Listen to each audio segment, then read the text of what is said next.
بسم الله الرحمن الرحيم. النهارده برضو قلت اشوف حاجه كده بتوضح الترسيب اللي بيتم في المناطق الترانزيشنال زون اللي بتبقى على الشط. فلقيت نفسي في مكان هنا. المكان ده اللي هو ده، تمام. لو بصينا على السكنس ده اللي حوالي مثلا 20 سم ولا حاجه، 20 سم، تمام. ده ما كانش موجود مثلا من حوالي 9 شهور. ده التكوين ده بدا يتكون دلوقتي في 20 سم في خلال اقل من سنه. ده معناه ان الاعمال الجيولوجيه ممكن تتم بسرعه، يعني على حسب الكرنت وعلى حسب السرعه.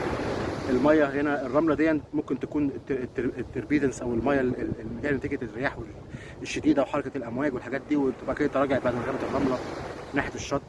بقى كده حصل لها ديستريبيوشن، وبدات الرياح يكون لها تاثير عليها، واتجاه الرياح يكون له تاثير عليها. فدي في البدايه جايه بتاثير الميه وحركه الميه اللي موجوده، لما بتعمل تربيدنس للجزء اللي في الفلور بتاع البحر اللي على الشط، زي ما احنا شايفين الشط ورايا هنا. فالتربيدنس ده ويجيب لك ميه لغايه هنا، بعد كده تترسب، بعد كده الرياح تشغلها. طيب، معنى كده ان ممكن العمليه الجيولوجيه تتم بسرعه شديده.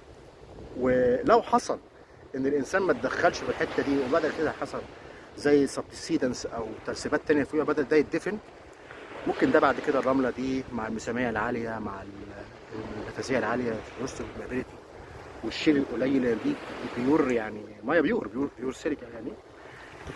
الميه دي لو حصل الامر ده، لو حصل فضلت موجوده بالشكل ده وسيمنتيشن خفيف وبروست عاليه وبرمابيليتي عاليه واتدفنت، ممكن تبقى كده ريزرفوار. ممكن الريزرفوار ده يكون ريزرفوار او اكويفر، ممكن تكون ريزرفوار كاويل، وممكن تكون اكويفر لو بنتكلم كجراوند ماتر ترمينولوجي يعني.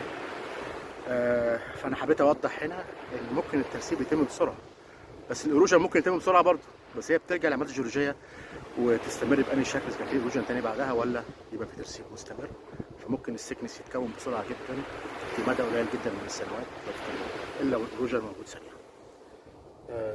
بس 20 سم اهي، ما احنا شايفين الموضوع ده. وشكرا جزيلا، الى اللقاء.